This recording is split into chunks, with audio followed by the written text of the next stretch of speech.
So if you can unmute yourself and share which of these quotes better resonate with you and why.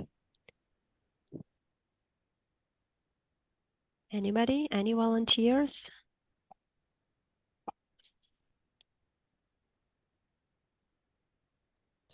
Yes, may I start? Yes, please. Yes, please.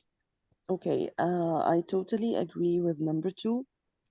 And throughout my career, I saw my exceptional students who actually came from very hard background, or they had like turmoils in their life, and they proved to be successful. It's because there was a teacher who helped them actually and made them believe in themselves. So I totally agree with number 2. Okay, thank you so much. Anybody else?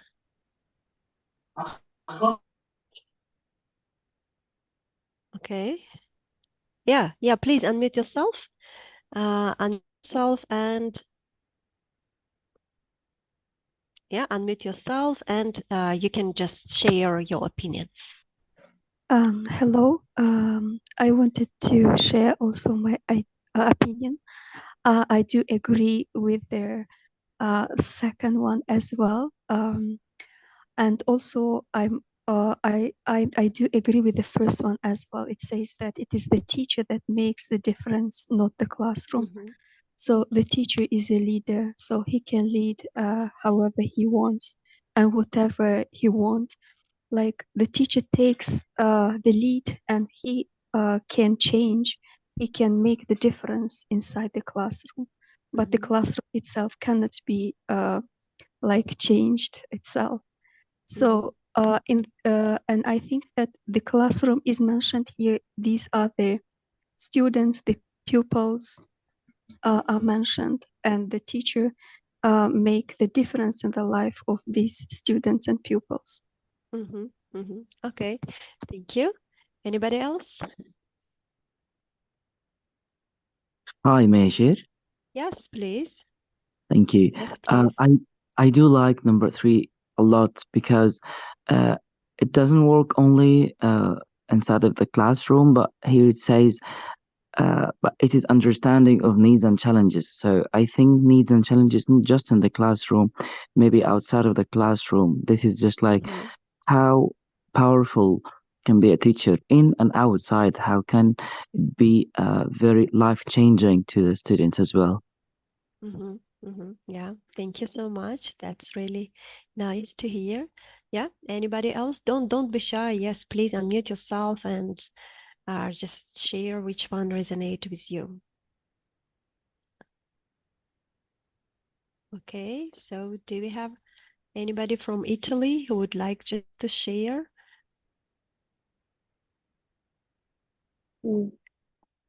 Yeah, yes, please. Yeah. Yes, Can you hear me? Yeah, I totally agree with the third statement as well about need, and it's quite challenging during our teaching, because I'm doing one-on-one and it's very interesting. So I totally agree with the third statement as well. All right, thank you so much. And the last You're call, welcome. is anybody else would like to share?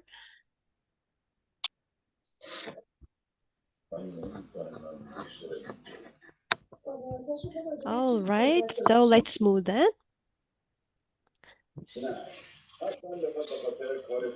Okay, so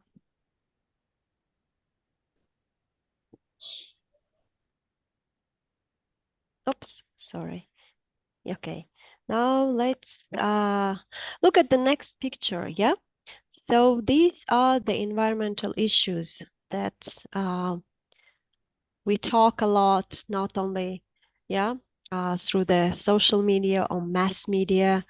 So even the country leaders also discuss them, through different summits, through different conferences, and even through the high level events. So And as we can see, these are the issues that are affecting everyone.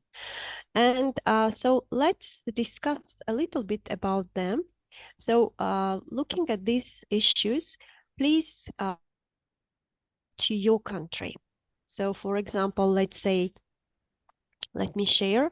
Yeah, Tajikistan is located in Central Asia, so we don't have access to sea or to oceans. But anyway, environmental issue that we face here, this is climate change. Yeah, getting different. Yeah, uh,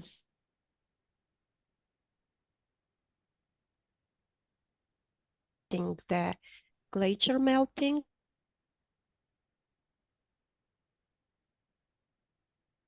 the other country as well. So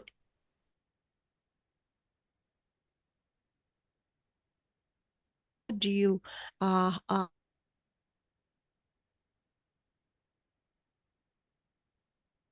or what do you witness yourself? So please share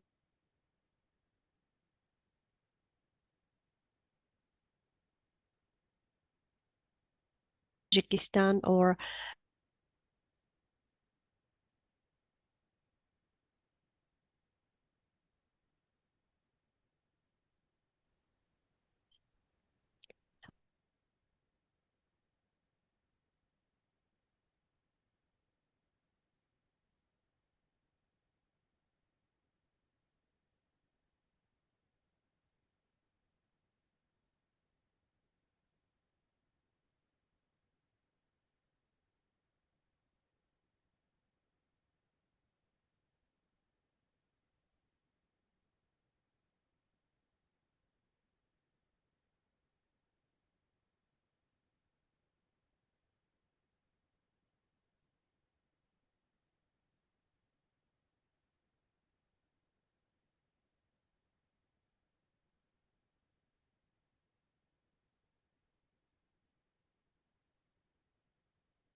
yeah, I'm so sorry, just for technical issues. Again, yeah, sometimes technology is beyond our control. So let's go back to our discussion. Can you see my screen? Yes. Okay. Yes. Yeah. Thank you for your patience. Yeah. Okay. Now, we have been discussing, environmental issues that you can link to your country and also share what are the environmental issues that you face in your country. Please kindly share.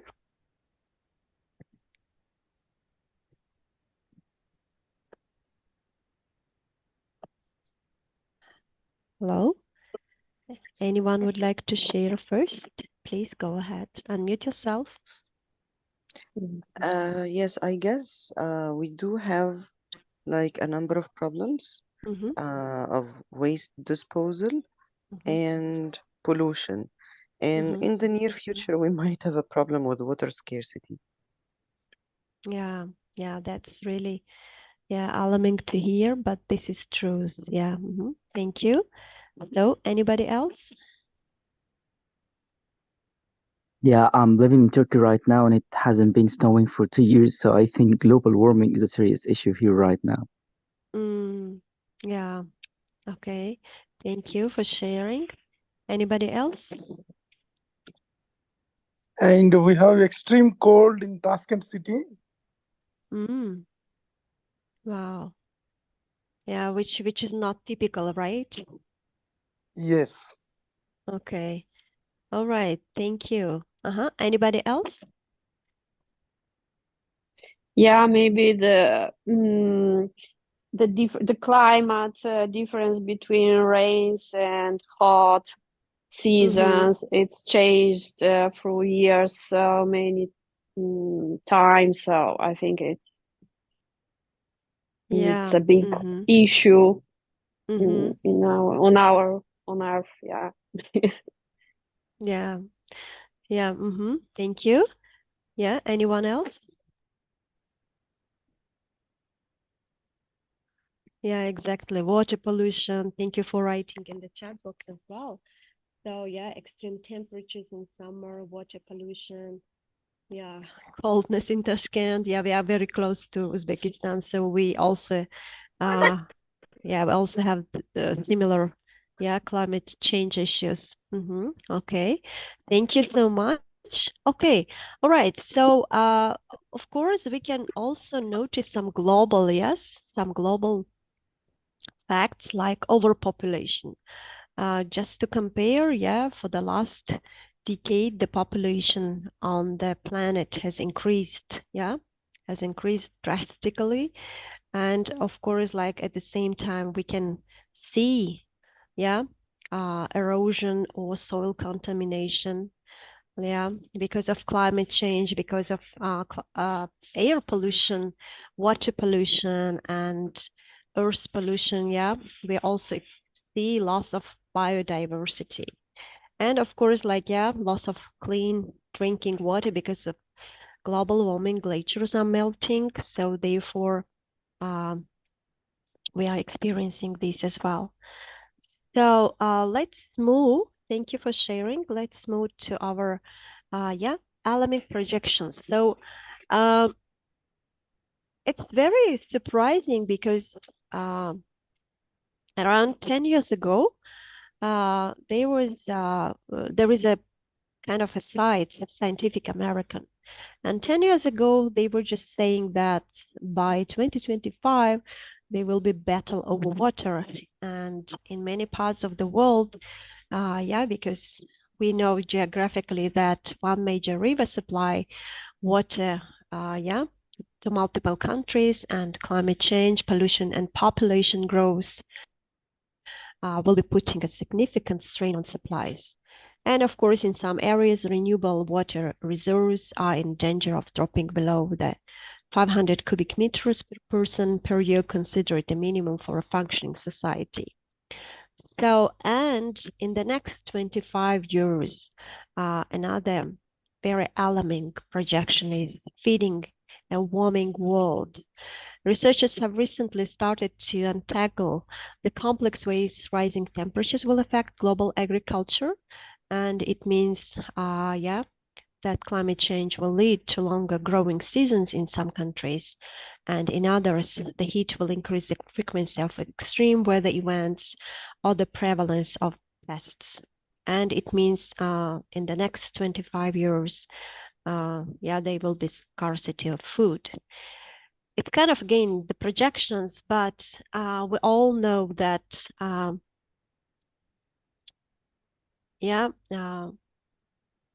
the issues that we are describing and the consequences that may have in the future, they are something that we cannot evade or we cannot just stop.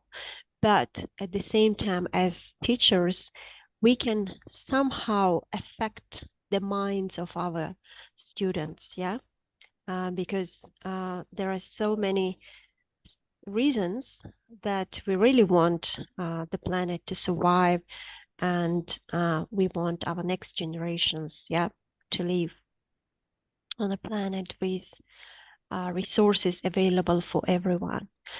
So at this point, yeah, so green English language teaching in the classroom is becoming more and more burning teaching practices in many, many countries. So we all understand that education is a powerful tool, and as teachers, we can use our classroom as safe spaces to explore issues about the world. And number two, engage our students with local issues that affect our lives and help equip them with language and skills they need to face the climate and ecological crisis in the future. And of course, like, yeah, what we can do through teaching language and English is becoming a global language nowadays. We can, of course, raise awareness of the environmental crisis and help students connect with nature. Of course, we don't need to be experts in this sense, but what we can do, at least, like, yeah, inspire their curiosity and encourage their critical thinking. So what we can do there, here actually I brought a number of my favorite sites that I used to use long ago when I was a teacher practitioner, but still I keep tracking these sites. These are very, very interesting resources are available there. And of course, like you can use and you can just adapt these materials into your classroom. And what we can do, just every day we can introduce some green routines into our classroom. It can be something like sharing some news about the climate change, or sharing some news about something that happened and it is affecting everyone. And of course, teaching students in and with nature. Of course, there are so many great projects you can find here. Let me just click on them so you'll be able to see all of them. So this is my favorite resources that I usually find here. And you can find lots of things here. For example, environmental news, green reflection, and of course, like some vocabulary you can just use and encourage critical thinking about how green activities can affect. And of course, like number practices. For example, we know that emissions, what kind of emissions and how these emissions are affecting our life. It's just some small routines. They can help your students to raise their awareness. And for example, here, we know that our students are mainly on social media like TikToks, Instagram, and some others. So, and of course, like, they have some activists, environmental activists. You can just, bring some example of social media into your classroom. And for example, find any of their favorite activists. If they don't have any activists, at least like you can inspire their or ignite their curiosity about this. And of course you can engage them into this discussion. And of course, like you can find blogs and lots of useful videos, at least like materials that you can discuss with your students in your class. And of course, like if you go back again, so materials you can use with pre-made materials or just with ready materials. And turn your existing materials green, how you can link them to the environmental issues, and how you can bring more nature into your classroom. Using picture books for environmental engagement, including green topics in lessons for lower level students, and embed environmentalism across the school. So environmental teacher training and development, all these materials are available. And of course, you can just go and start using them into your classroom step by step. So where to start with? So the simple thing you can do, you can teach in and with nature. So please the best thing that you can do to raise your students' awareness, take your usual classroom outside. Yeah. And I remember in Tajikistan, we had a camp that we organized with students of high school students. And during 3 days, we organized eco camp where with our students we went, yeah, picking litters, and then we used to sort out those litters into kind of natural and non-natural, and then little by little they gained how to care about their environment and what to do in order to raise awareness about the environmental protection in their communities. And it was really great camp because it not only helped the students to increase their awareness about environmental issues, but more than that, it turned them, this opportunity turned them into their activists, into their community activists.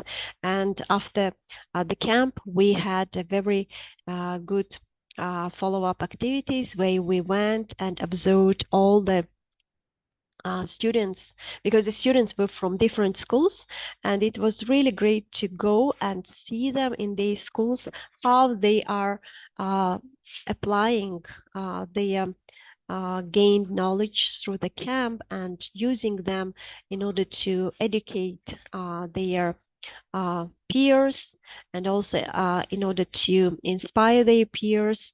And it was really great to see that they turned into environmental activists later on. And beside that, they organized flash mobs, they organized contests, between the classes about the clean school, about the clean canteen. And of course, they also learned how to plant trees and how to use litters, natural litters, to make composts, and also just to use these as fertilizers, to have a small garden in their school. And of course, you can do nature meditation, do outdoor learning activities with young children. The other thing is organizing nature photography lesson or outdoor drawing, and of course playing lots of environmental games and activities with young learners. So we also remember that some of our camp gladiators, they built wooden bird feeders and sundials and shadow clock for birds, and put them in some trees where the birds can get some food. And of course, some of the safaris, in case of Egypt and other countries where safari is possible to do, you can do that. And environmental exhibitions, at least, going to zoo, and also thinking about how if the animals in zoo are having the good habitat for themselves, and what can be done in order to improve the situation. So it's all this depends on linking your class with Green English language teaching. And I would like also to share, some of the interesting activities that you can just use, because nowadays we know that learners are all about using social media and making pictures, photos, videos, and so many on through the social media. So you can also just use several of activities which are you can see on my screen. For example, environmental video essay is a great tool, and also great activity that you can use with your students, and it can help to boost not only their knowledge in English, but also to boost their critical thinking, their creativity, and yes, they will be loving creating videos, and of course, like, yeah, finding some spots where they can tell more about environmental, yes, issues in their community. Or another one, my favorite activist, yeah. So you can just present on their favorite activist, and it can be inspiring, yes, not only for themselves, but also for their peers to learn about their peers in some other countries who are really making great contribution and a great positive impact by taking care of the environment. And of course, like, yeah, again, like the most colorful meal, it can be again about food, yeah. And so what how to make a colorful salad with lots of different fresh food, or sharing a photo on Instagram. It can also help your students connect with the topic of food as well. So another source that I really like, and I found it really inspirational, maybe I'll be sharing, yes, the links to these resources. This is Green Bronx Machine. I was lucky to meet with the founder of this organization in Dubai back in 2018. Unfortunately, like I was not able to find my photo. It's somewhere in my archives, but yeah, in my different computer. And Mr. Stephen Rees, he is himself a science teacher, and like 15 years ago, he launched his class, Green Bronx Machine, and nowadays it's one of the really pioneering organization that are cultivating the project-based STEM learning experiences, health, wellness, cooking, culinary, gardening programs, and tower garden installations